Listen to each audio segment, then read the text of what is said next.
Okay, so good morning, everyone. We are busy with Accounting 1A. Your module code is ACBP5121.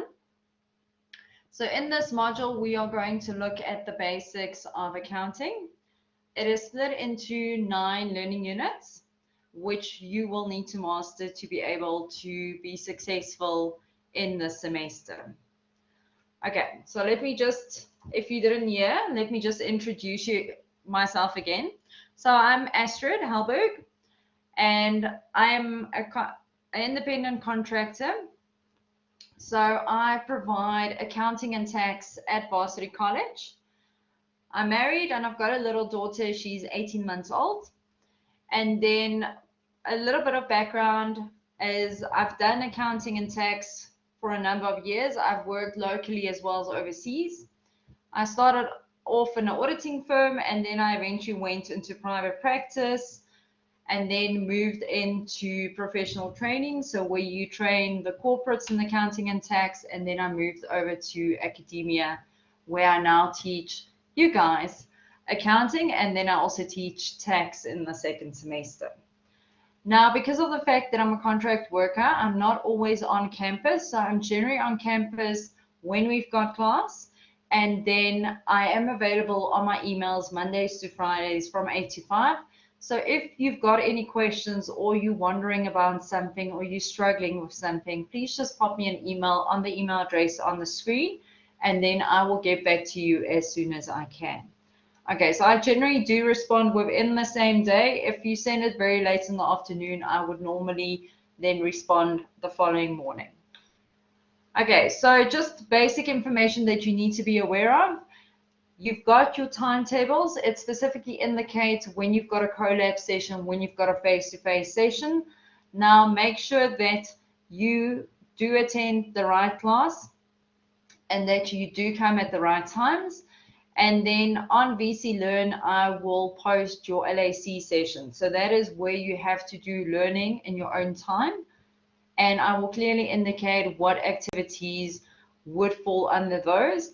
I generally do incorporate your ICE activities, which you also need to complete with those LAC activities, and your ICE activities then counts towards your mark. It makes up 10% of your semester mark. Then you've got 2 prescribed textbooks. The one is the physical textbook, the one is the workbook. Please bring both to class. I've just found that if a student does not have their workbook in class, they waste a lot of time drawing up the format of a T account, a general ledger account, all the journals that we are busy with in class, all the accounting equation. So we're not focusing on what you need to actually learn. We are focusing on drawing a template. Now, in a test and the exam, they give you the format.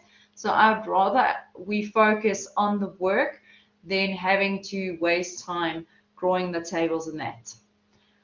Then the material that we discuss in class, so the slides I prepare, I will load them for you on VC Learn. Once you get access to VC Learn, you'll see they loaded on there. I generally put the date and what learning unit we were busy with. And then the other resources that I will load on VC Learn under the more resources folder, you will find the ICE activities as well as the LAC activities. Now let's quickly discuss what does our module look like. So we've got 50% is face-to-face, so you are going to see me on campus. Then 25% will be like we do today, the online collab space. And then the other 25% is where you guys have to physically go and do some learning at home. So it's basically homework that we give you specific activities that we want you to work through. Now, a lot of these activities that I create are based on old test, old exam papers, and this is to help you prep and make sure you are ready when you get to a test, to an exam. But what that means is you have to physically go do them, not the day before your test or your exam, but when we give it to you, in order to make sure that if there's anything you don't understand, we pick it up sooner rather than later. Okay, so let's talk about my expectations, and then I'm going to open it up so you can tell me what your expectations are for this specific module. So the first thing, which is very important, is be on time, especially when we have a face-to-face session. Because of our classroom setup, it is very disturbing to other students if students come in late.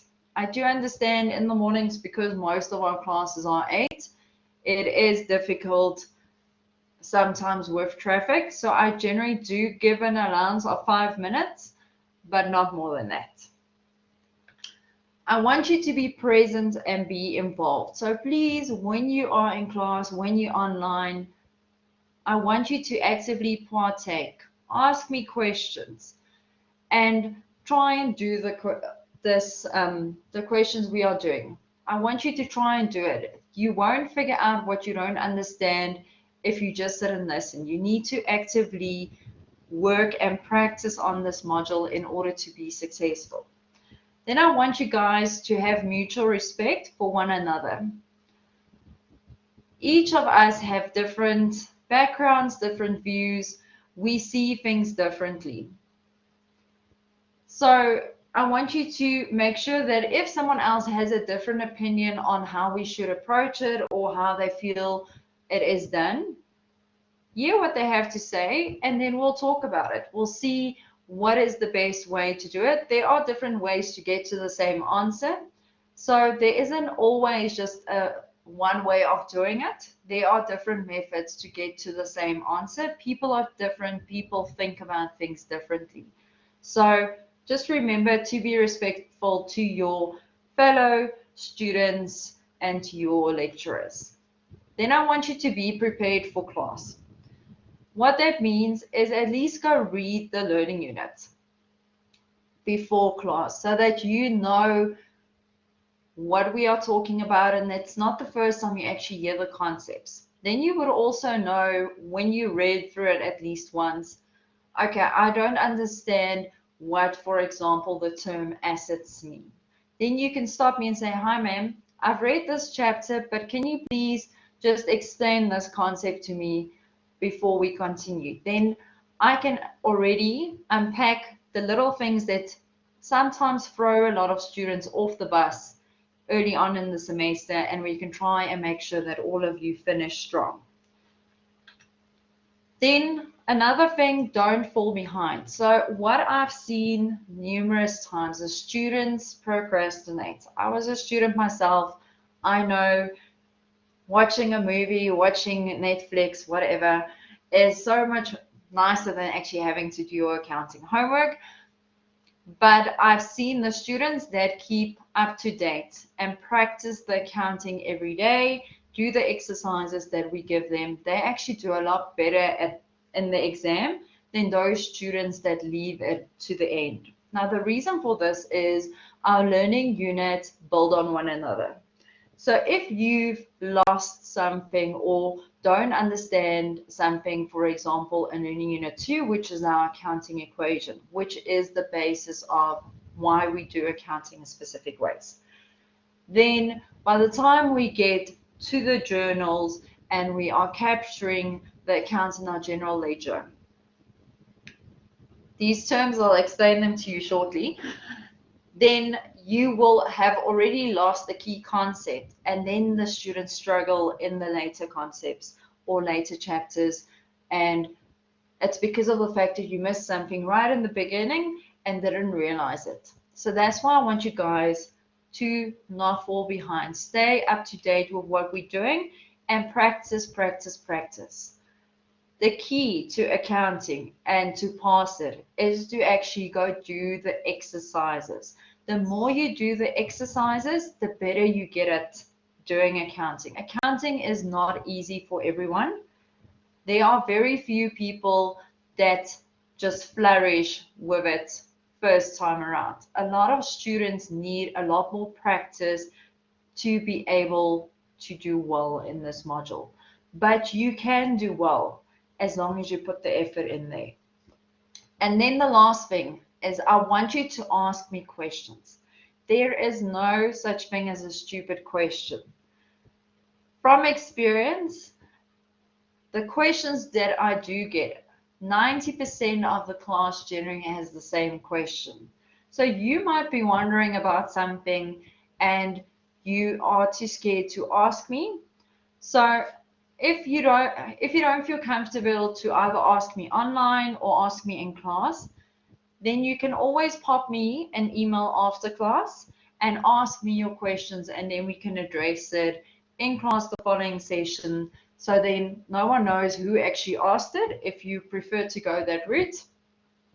Or you can ask me in class online. I don't mind. As long as you guys ask me questions so we can clarify whatever you don't understand. Okay, so I'm making the floor now to you guys. I want you guys to tell me what is your expectation specifically for this semester for just module. You can either type it in the chat function for me or, okay, Tatu said he can't hear me. Can the rest of you hear me?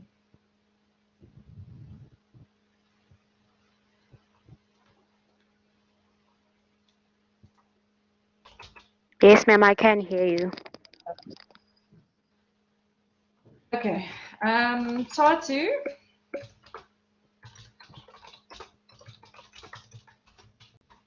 Okay, please just log out and log in again. I'll wait for you.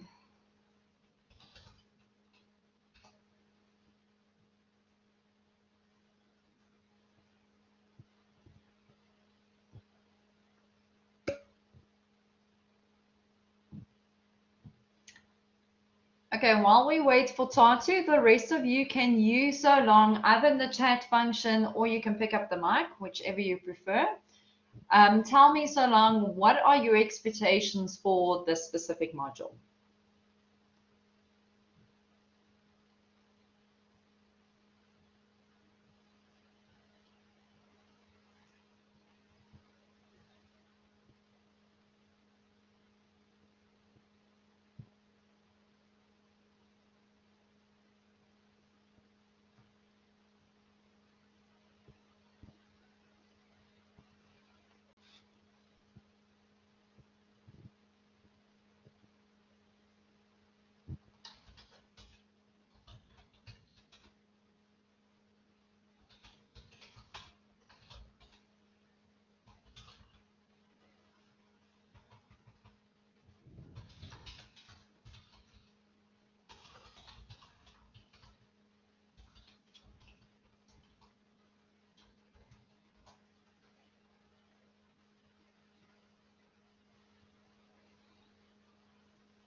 Okay, guys, so what do you expect? What do you want to achieve from this module?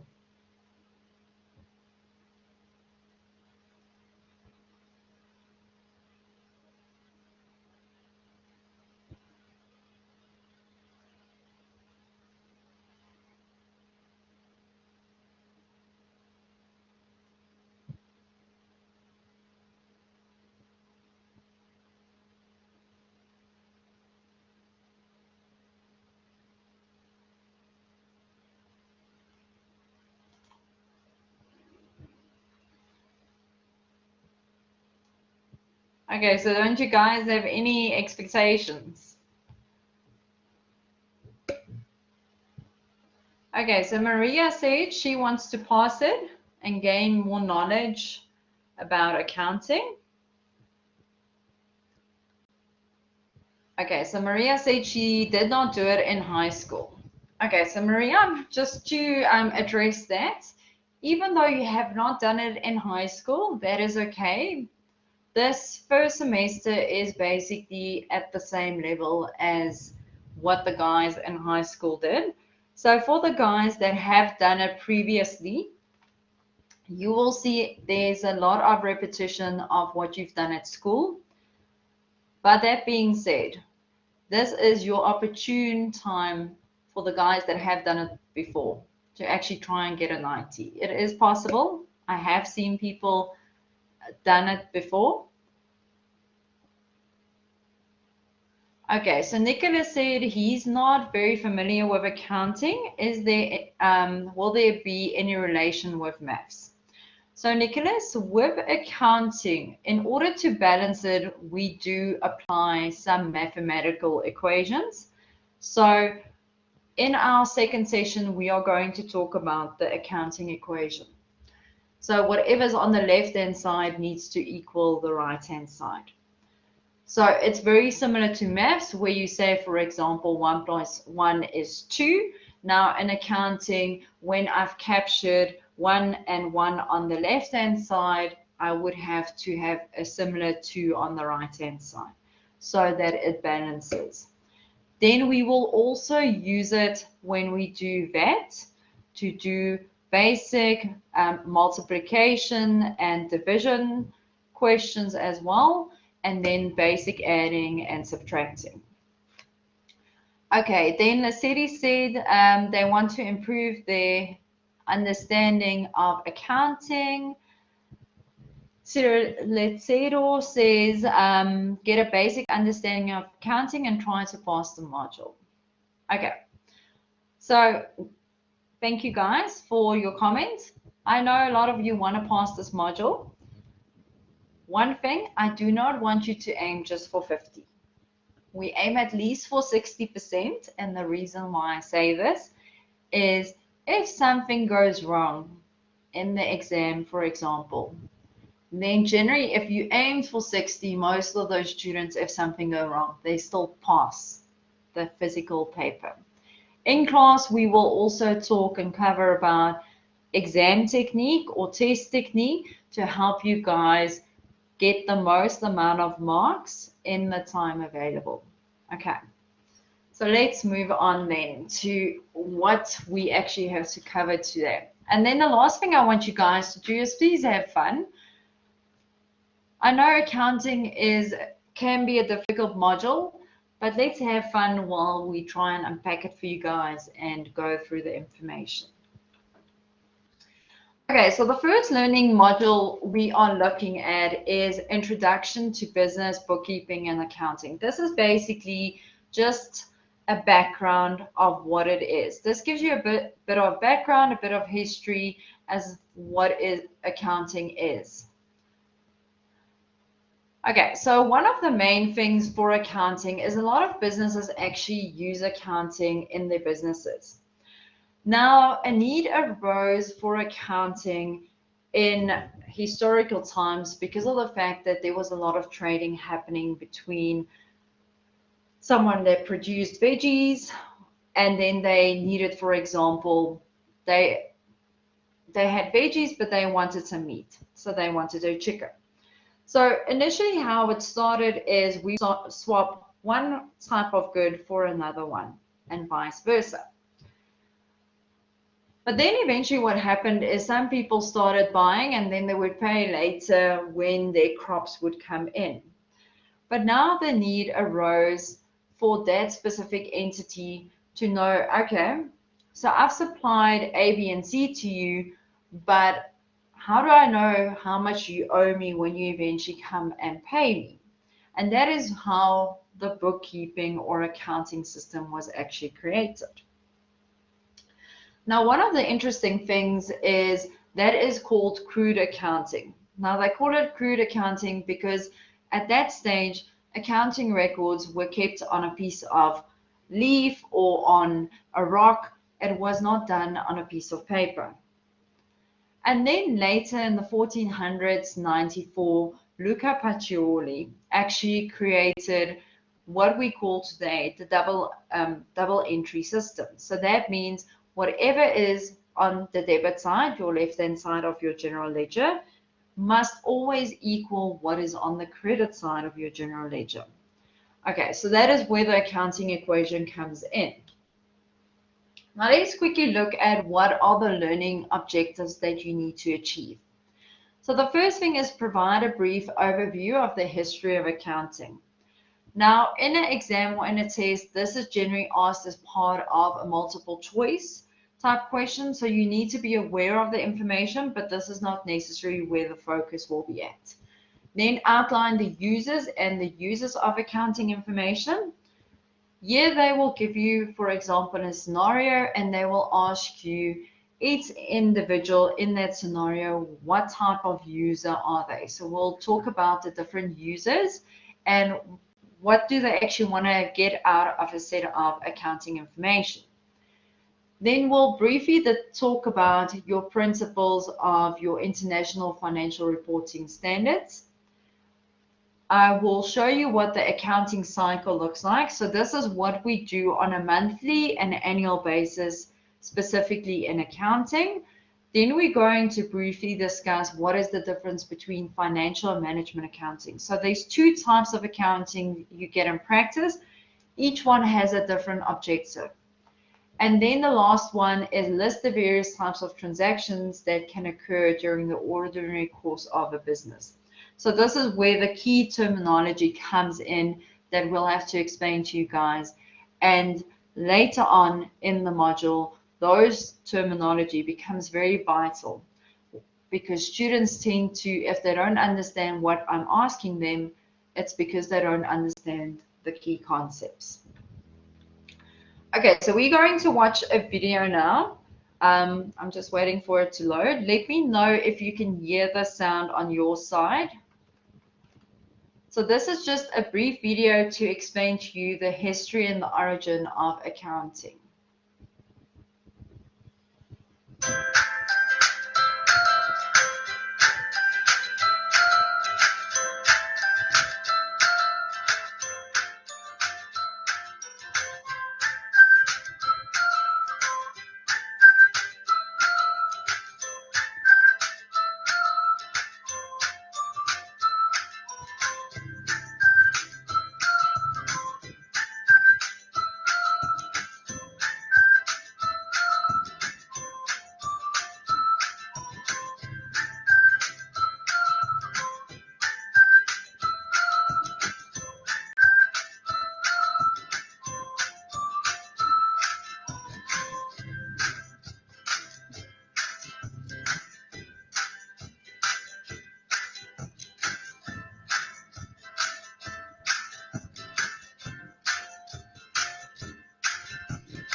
Okay, so from this video, you guys can actually see that accounting has developed quite a lot over the centuries.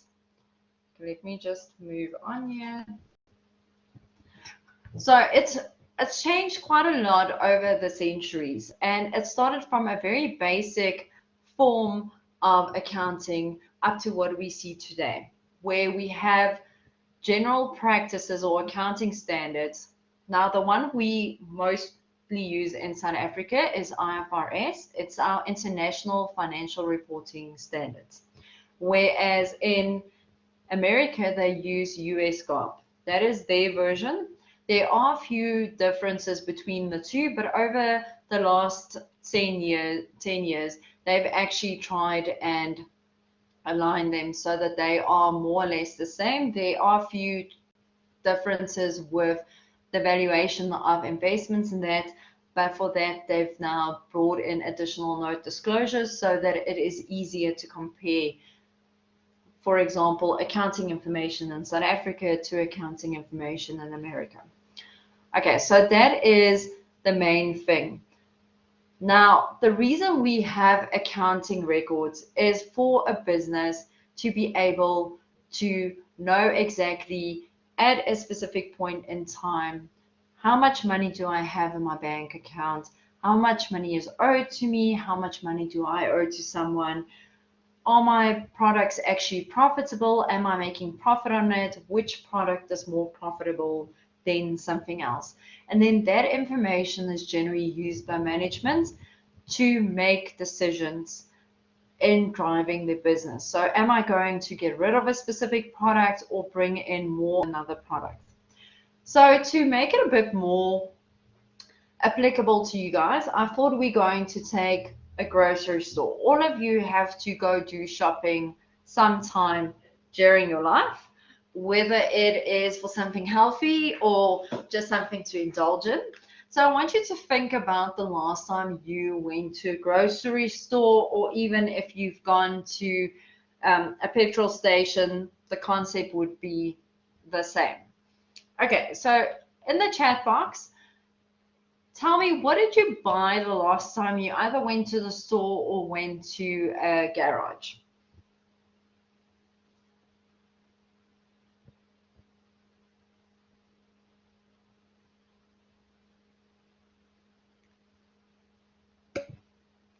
Okay, so Tata said he bought bread. Anyone else? What did you buy last time you went to the shops? Okay, so Kaya said meat and a monster. Mambali said airtime.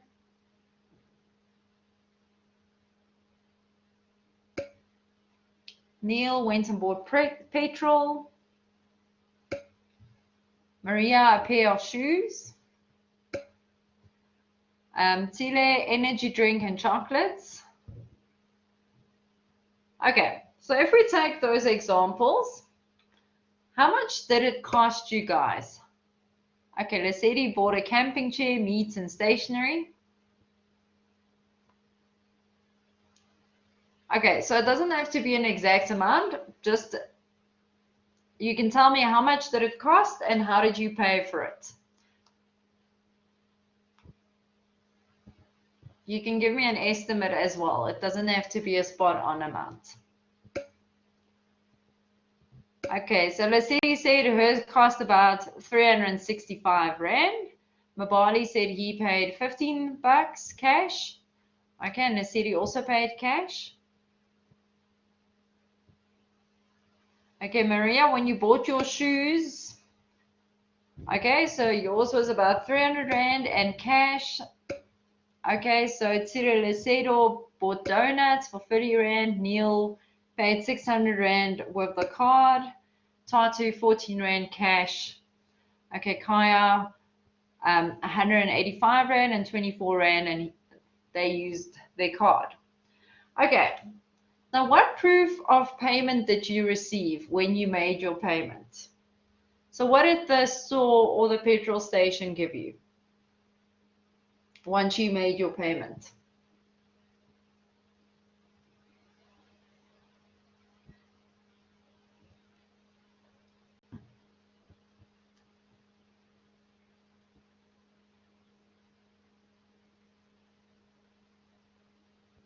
So what did the store give you to show that you've actually paid for the product? Okay, so Obo King said a slip.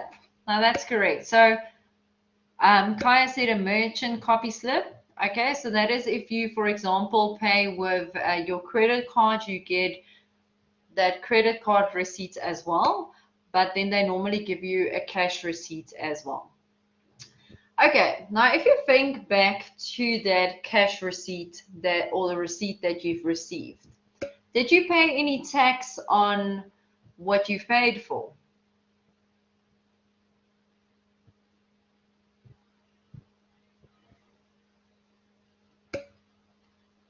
Okay, so Kaya said yes. What type of tax did you pay, Kaya and Maria? Over King also said yes. So what type of tax were you paying? Okay, that's correct. You were paying VAT. Okay, now remember on petrol, you would not have paid VAT because petrol is a zero-rated VAT, and that we will learn in Learning Unit 3. But some of your products, for example, your chocolate, your Monster, your shoes, those would have VAT. If you buy bread, on the other hand, if it's brown bread and certain white breads, you would not actually pay any VAT on it. It will also be zero-rated. And we will talk about those specific concepts when we get to Learning Unit 3. So some items does have VAT on it, others don't. Now, who do you think gets the money that you paid?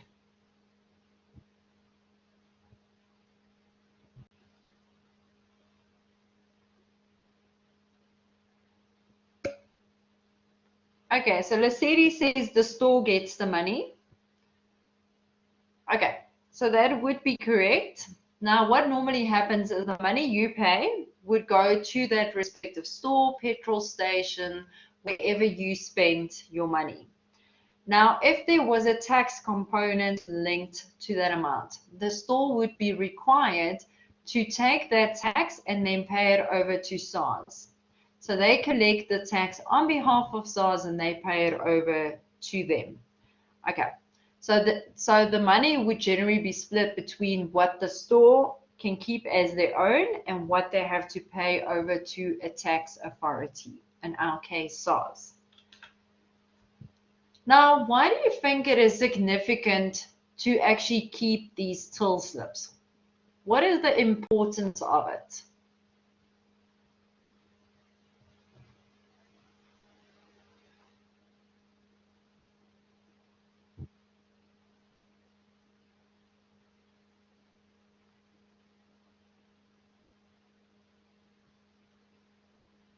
Okay, so you can answer this from one or two perspectives.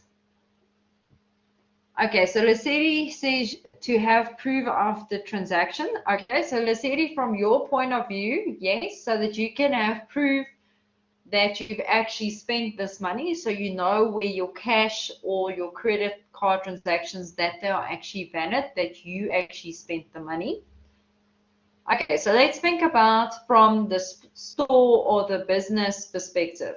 Why would a business want to keep these till slips?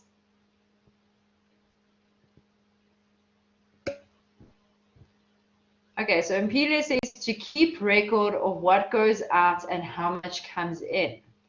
Okay, so that's correct. So what a store actually does with it, they use this for bookkeeping purposes. Now, we call a till slip, it's a source document. That is where we find the information for our accounting transactions. Okay, now each transaction gives us the financial information. So it shows us, for example, what was the revenue or the income that we got from a specific sale that we made. It will also show us what products have we taken out of our inventory, for example, when we made that sale, to know when do we need to stock up and buy, for example, more bread, more shoes, so that when you come into the store, there's actually products to purchase. It also shows us how much tax do I need to pay over to SARS for a specific transaction. Now, this is why we generally keep these source documents, to do the accounting of it. So we process each and every source document into our accounting records. We generally use our general journals. So that is where we capture similar type of transactions on a monthly basis. And then at the end of the month, instead of taking each and every transaction to our general ledger, we only take the total to the general ledger to keep the general ledger nice and compact and easy to quickly look up the information. If we need more detailed information, then we go back to the journals where we see each and every transaction for a specific month. Okay, now this lady explains what is the accounting basics with a story. This is quite a nice video. It's about 11 minutes long. So we're going to watch this and then we're going to take a short recess and then we'll continue with the second session. Just let me know if you can hear the sound on your side. In this video, I'll give you an introduction to accounting by telling you a story. It's a story about Claudio and how he runs his business in Italy. Before we start, let's just get clear on what accounting is. Accounting makes it possible to systematically record, analyze, and report important financial information and communicate the financial health of a business to all interested parties. It's called the language of business. Can you guys hear the sound? Any company, because every business needs reliable data to make informed decisions. But what does that really mean? Let's just take a moment to make this a bit more transparent and understand the basics of accounting. So let me tell you about Claudio. Imagine we're in Italy, which is also one of my favorite places, a nice beach city where a man called Claudio is selling souvenirs to tourists. He only sells one item, a beautiful plate made from colorful glass. In the morning, he leaves his home with 100 euros and goes to the manufacturer of the souvenir. Each plate costs 1 euro, so Claudio buys 100 pieces with his 100 euros. He walks to the beach and sells the plates to tourists for 5 euros a piece, and by noon, he's sold out. He goes home happily and repeats the same process the next day. After a month, he wants to know how much the business made. What if he sold more than one item? Which one was more profitable? Would it make sense to expand his business, like rent a fixed stand at the beach? Without a way of recording the daily activities of his business, he's not going to be able to answer these questions. Accounting makes this possible. Not only will each financial transaction be recorded, but Claudio will also get detailed reports summarizing his financial performance. We call these reports financial statements. Let's start with Claudio's profitability. If you want to find out about a business's profitability, you go to their income statement. This is one of the main financial statements. There you can find out how much sales a business had in a certain period, which costs, and what was the resulting profit or loss. There is another name you may hear for the income statement. Do you know what it is? P&L, for profit and loss. It's a fairly simple business model, and the P&L for Claudio's business would look like this. He sold 100 plates for 5 euros each. That's what we call sales or revenue, which were 500 euros. The plates he sold, he didn't get for free, right? He incurred costs to buy them. Each plate cost him 1 euro. Therefore, in total, his costs were 100 euros. We call this the cost of goods, which we need to deduct from revenue. To keep it simple, we don't consider any other costs for now, like fees and taxes. If we add this up, we can see that Claudio made a profit or net income of 400 euros. That's how a simple income statement would look like. Next, we're going to take a quick look at the second main financial statement, the balance sheet. The balance sheet shows which assets the company owns, the liabilities it owes to others, and the equity that belongs to the owners. Assets are usually things of value or resources the company owns and uses. For instance, land and buildings, office equipment, inventory, or cash, just to name a few. Liabilities are what you owe to others. For example, a bank loan, or what you owe to your suppliers for goods or to the IRS in taxes. The third component is equity. This is a bit more abstract. It's the residual amount that would be left if the company sold all its assets and paid off all its liabilities. In other words, it's the difference between total assets and total liabilities. This leftover money belongs to the owners of the company. In the balance sheet, the assets are on one side and equity and liabilities are on the other side. If you draw a line between the two and one on top, it looks like a T. This is what accountants use to visualize accounting transactions. It's a very helpful tool, and we're going to come back to these T accounts all the time. You can see that the left side of the T is just as big as the right side. That's because everything the company owns, so its assets, was purchased either from debt, so somebody else's money, or its own money, meaning equity. For money to go to one account, it has to come out of another. We call this a flow of economic benefit from a source to a destination. We already said that assets minus liabilities equals equity. If we rearrange this like this, we get assets equal liabilities plus equity. Both sides are always in balance, hence the name balance sheet. And that is the foundation for any accounting system. The accounting equation: total amount of assets equals total liabilities plus equity. Both sides are in balance.